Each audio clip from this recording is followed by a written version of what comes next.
I just went on Craigslist and bought this drum set for $100. Her name is Margaret. And I want to see how good I can make this drum set sound while spending as little as possible.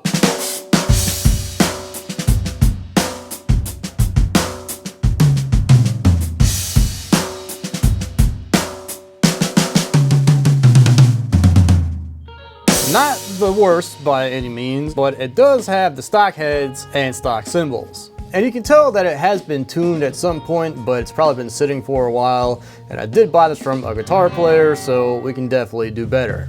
One of the most important skills as a drummer that not many people talk about is tuning. And tuning a drum is a skill that takes time to develop and is something you as a drummer should actively be paying attention to every time you tune a drum. When I started to play drums, I tuned them until I thought they sounded good. I mindlessly turned the key expecting them to sound better, but they didn't. And it wasn't until I started to take mental notes of what sounded good and what doesn't sound good, but more importantly, the process I took to get the drums to that point, that I really started to understand tuning. So let's get these drums sounding better, and while we're at it, here are some tuning tips that help me out and will help you too. First, there are no rules to tuning. You'll hear a lot of people say that you need to go into star pattern, or you need to get every tension rod in tune with itself, but if you get a drum to sound good without doing that, who cares? If you're playing a show, I guarantee the crowd won't care that you didn't use the star pattern to tune your drums. Second tip, you have two hands, you might as well use them. Personally, I like using two drum keys because it's faster. Also, it's easier to get a feel for each of the tension rods because you can compare the feel in each hand. And I know I just said that you don't need to get every tension rod in tune with itself, but the feel of a drum key and the resistance you feel while tuning is an important factor when tuning, especially when tuning efficiently. And third tip, I'll give some more later on, but tune as many drums as you can.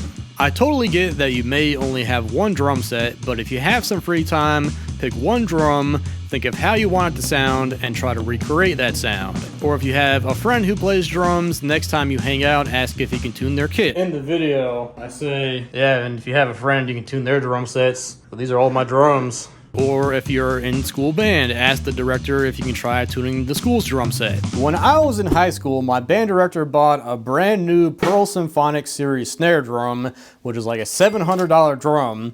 And when it showed up, he told me to take it home, tune it, and bring it back in a week. Well, a few days go by and a few of my friends come up to me and are like, "Oh dude, did you hear that someone stole that brand new snare drum? They can't find it and they called the police."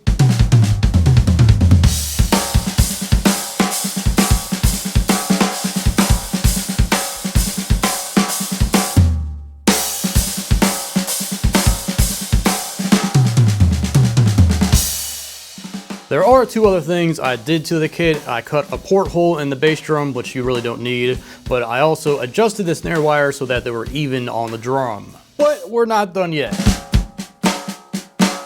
I am currently on the way to Sam Ash.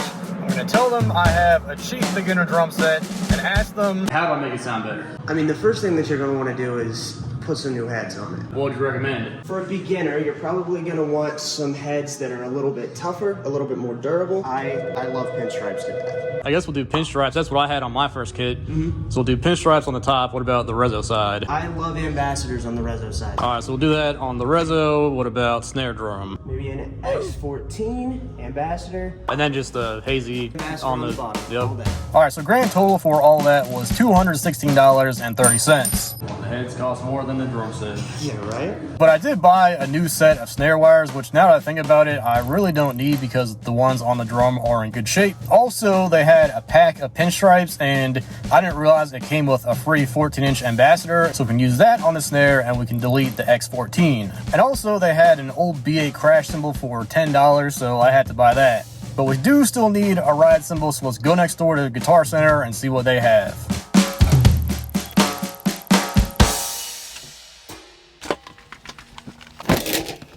I'm not too confident about the cymbal choices, but I'm confident the heads will make the kit sound better, so here are some more tips I can give about tuning. As we speak, there's an uncut video of me talking through my process of tuning over on Patreon, along with some other cool stuff, so consider joining. but every time you change the heads on a drum, it's a good time to clean out the inside of the shell. There might be some dust and stick shavings, especially along the bearing edge, so clean that up as you go. Head selection is another thing to consider, especially when first starting out with tuning. So my advice, just like Cam's over at Sam Ash, is to use a 2-ply head on top, whether they be clear, coated, or pinstripes. 2-ply heads are more forgiving when tuning, and because there's 2 plies, they have some built-in muffling, at least compared to a single-ply head. And then on the reso side, a clear single-ply head is typically what you'll use, and if you are tight on cash, I would recommend replacing the batter side heads first and just use the stock reso heads, but good reso heads are pretty important. One thing to be aware of while tuning is that one tension rod will affect the whole drum. What I mean by that is listen to me try and tune this one tension rod.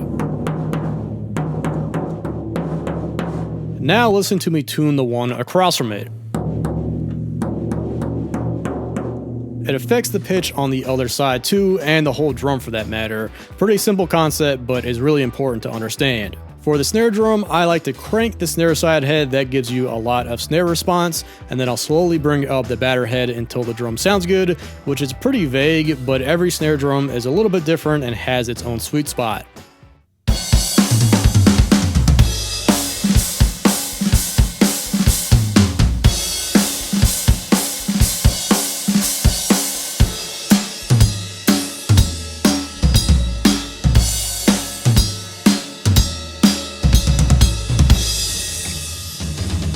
These cymbals ain't gonna cut it. You might have noticed that I didn't buy any bass drum heads because these are actually in decent shape, and if you shove a pillow into any bass drum with any heads, it should sound good. And a fresh set of bass drum heads will cost you around $100, so let's play with that budget as well as get rid of that ride cymbal so we have a little bit more cash to play with to get new cymbals. What's that? I didn't include that stand in the budget? Well, I guess that ride cymbal covers the stand.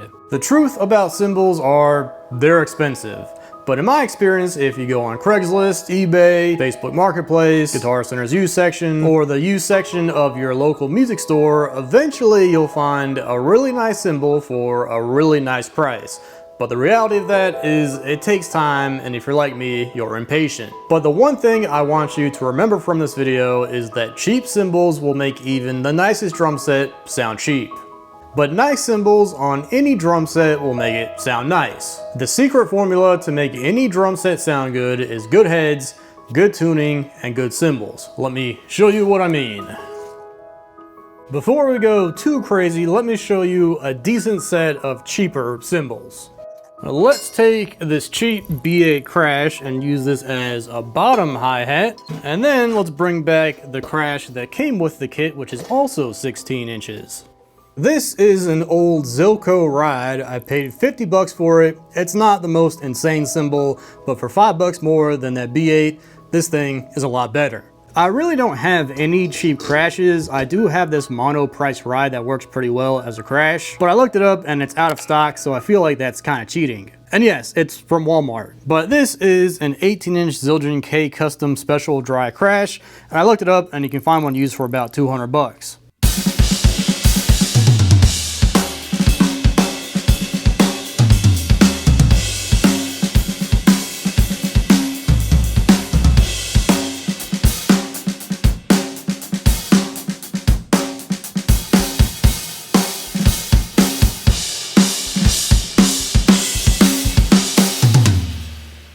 Are a bit more expensive. These aren't the most expensive cymbals I own, but they fit my sound the best, which is another thing to keep in mind. Sound is subjective. What you like, I might not like, and what I like, you might not like. So price check, I have a 21-inch K custom special dry ride, a 20-inch Crash of Doom, and an old pair of 16-inch hi-hats I got for 200 bucks.